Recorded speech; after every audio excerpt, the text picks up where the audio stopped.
하나님의 말씀은 맛있습니다. 하나님의 말씀은 즐겁습니다. 하나님의 말씀은 생명과 행복을 줍니다. 500독 성경 통독 훈련 원장입니다.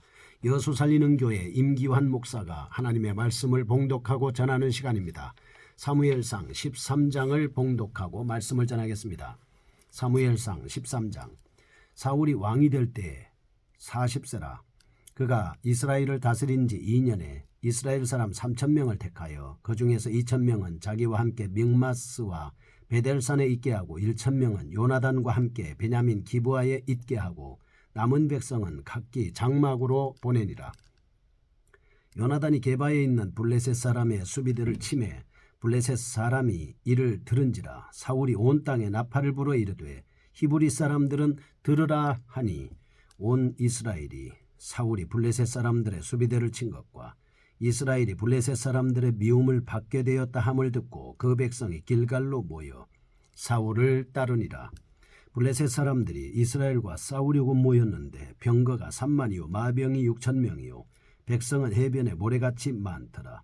그들이 올라와 베다웬 동쪽 믹마스에 진침해 이스라엘 사람들이 위급함을 보고 절박하여 굴과 수풀과 바위 틈과 은밀한 곳과 웅덩이에 숨으며 어떤 히브리 사람들은 요단을 건너 갓과 길르앗 땅으로 가되 사울은 아직 길갈에 있고 그를 따른 모든 백성은 떨더라. 사울은 사무엘이 정한 기한대로 이레 동안을 기다렸으나 사무엘이 길갈로 오지 아니하매 백성이 사울에게서 흩어지는지라. 사울이 이르되 번제와 화목 제물을 이리로 가져오라 하여 번제를 드렸더니 번제 드리기를 마치자 사무엘이 온지라. 사울이 나가 맞으며 문안하매 사무엘이 이르되 왕이 행하신 것이 무엇이냐 하니 사울이 이르되 백성은 내게서 흩어지고 당신은 정한 날 안에 오지 아니하고 블레셋 사람은 믹마스에 모였음을 내가 보았으므로 이에 내가 이르기를 블레셋 사람들이 나를 치러 길갈로 내려오겠거늘 내가 여호와께 은혜를 간구하지 못하였다 하고 부득이하여 번제를 드렸나이다 하니라. 사무엘이 사울에게 이르되 왕이 망령때 행하였도다. 왕이 왕의 하나님 여호와께서 왕에게 내리신 명령을 지키지 아니하였도다. 그리하였더라면 여호와께서 이스라엘 위에 왕의 나라를 영원히 세우셨을 것이거늘 지금은 왕의 나라가 길지 못할 것이라. 여호와께서 왕에게 명령하신 바를 왕이 지키지 아니하였으므로 여호와께서 그의 마음에 맞는 사람을 구하여 여호와께서 그를 그의 백성의 지도자로 삼으셨느니라 하고 사무엘이 일어나 길갈에서 떠나 베냐민 기브아로 올라가니라. 사울이 자기와 함께한 백성의 수를 세보니 600명 가량이라. 사울과 그의 아들 요나단과 그들과 함께한 백성은 베냐민 게바에 있고 블레셋 사람들은 믹마스에 진쳤더니 노략군들이 세대로 블레셋 사람들의 진영에서 나와서 한 대는 오브라 길을 따라서 수알 땅에 이르렀고 한 대는 베토론 길로 향하였고 한 대는 광야 쪽으로 수보임 골짜기가 내려다 보이는 기슭 길로 행하였더라. 그때에 이스라엘 온 땅에 철공이 없었으니 이는 블레셋 사람들이 말하기를 히브리 사람이 칼이나 창을 만들까 두렵다 하였음이라. 온 이스라엘 사람들이 각기 보습이나 삽이나 도끼나 괭이를 벼리려면 블레셋 사람들에게로 내려갔었는데 곧 그들이 괭이나 삽이나 쇠사랑이나 도끼나 쇠째치기 무딜 때 그리하였으므로 싸우는 날에 사울과 요나단과 함께한 백성의 손에는 칼이나 창이 없고 오직 사울과 그의 아들 요나단에게만 있었더라. 블레셋 사람들의 부대가 나와서 믹마스 어기에 이르렀더라. 아멘. 사무엘상 13장입니다. 백성의 요구에 따라서 세워진 왕 사울입니다. 사울에 대한 하나님의 시험이 필연적임을 다룬 앞장에 이어서 이제 13장에서는 하나님의 첫 번째 시험을 통과하지 못한 사실이 언급되고 있습니다.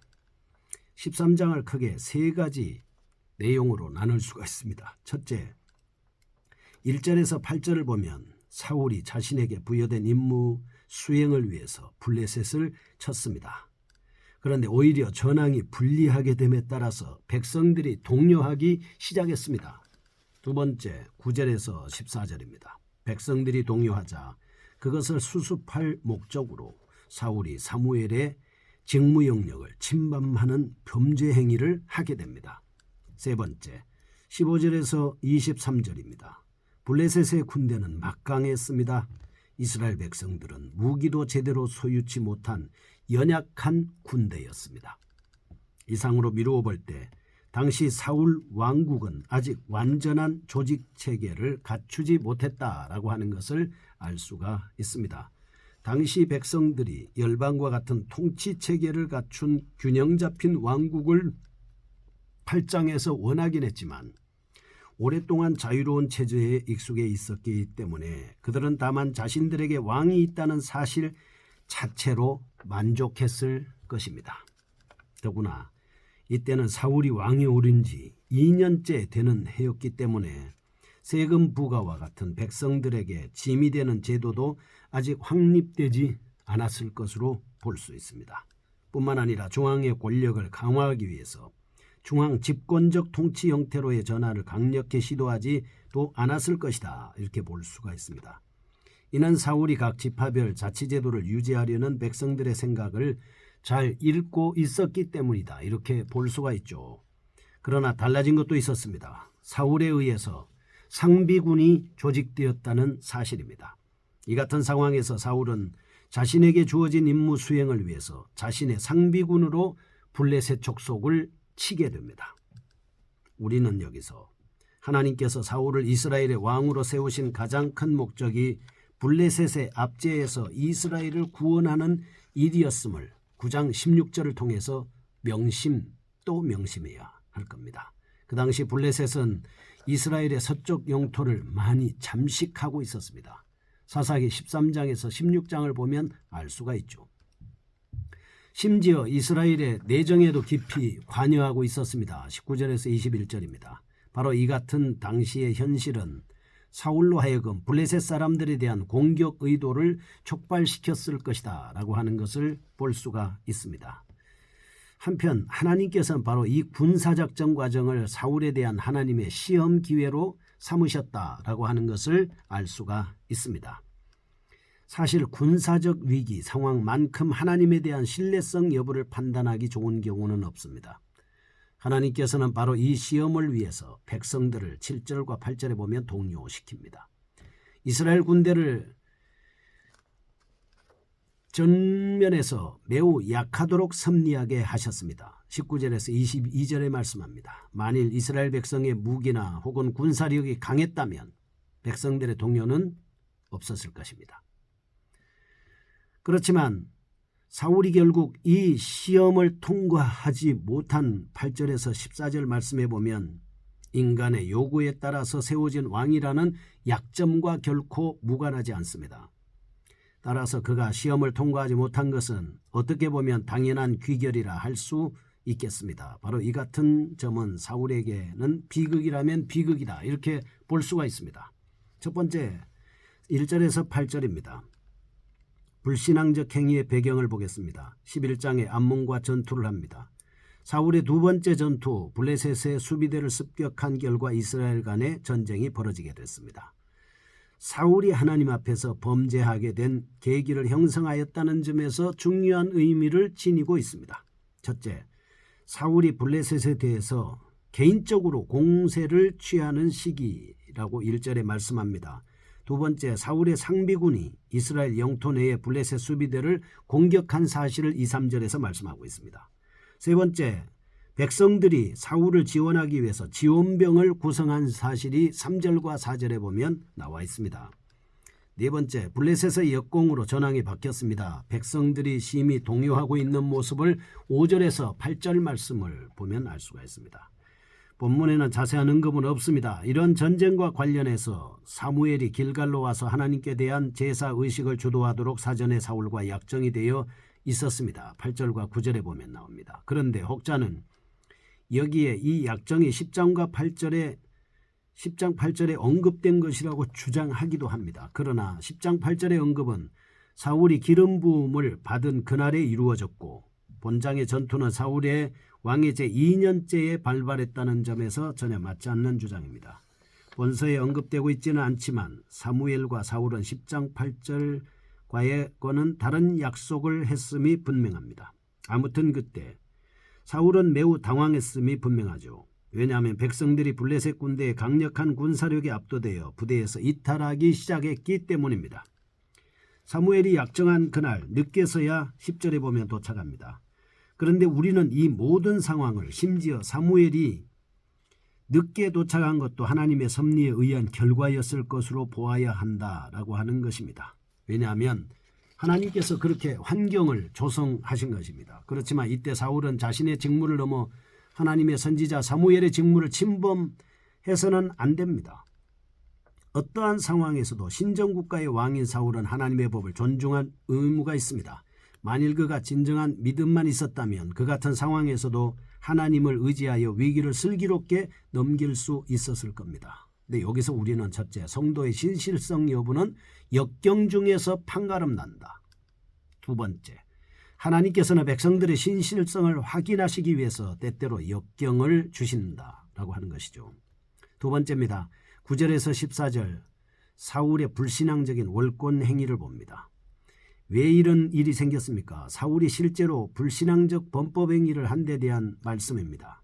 이런 내용의 본문은 첫째, 9절에는 사울이 자신의 주도로 번제와 화목제물을 드리는 장면, 10절에서 12절은 사울이 자신의 범법 행위에 대해서 변명하고 있습니다.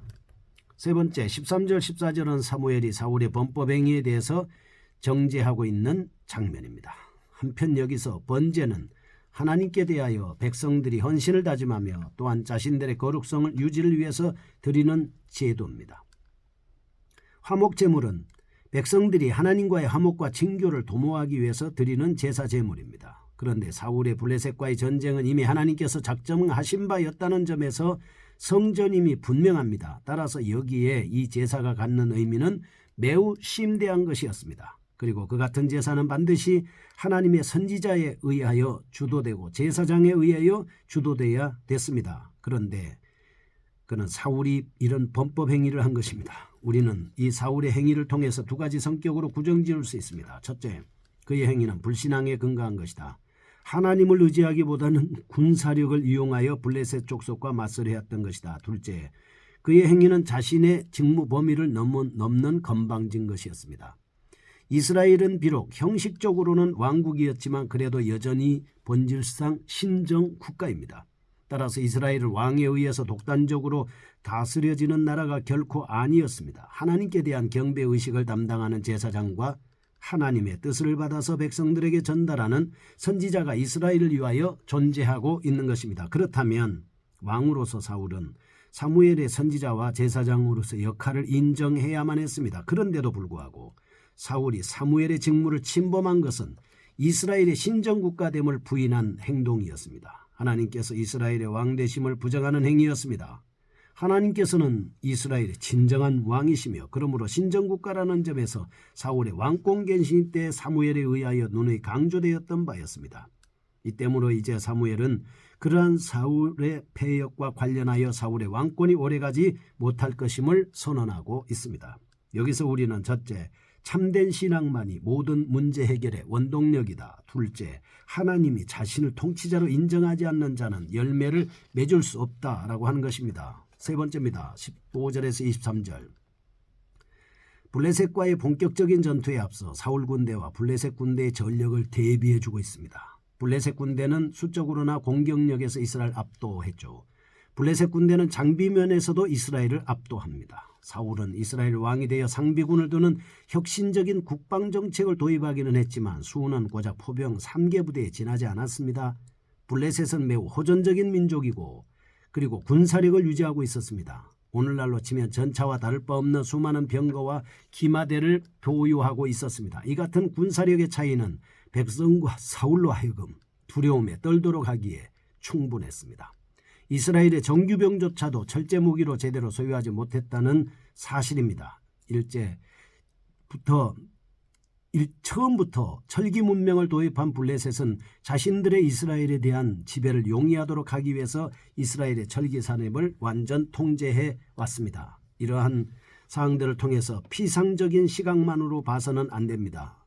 우리는 블레셋과 이스라엘 사이에 이처럼 큰 군사력의 차이가 난 것을 하나님의 적극적 개입에 따른 결과로 보아야 할 것입니다.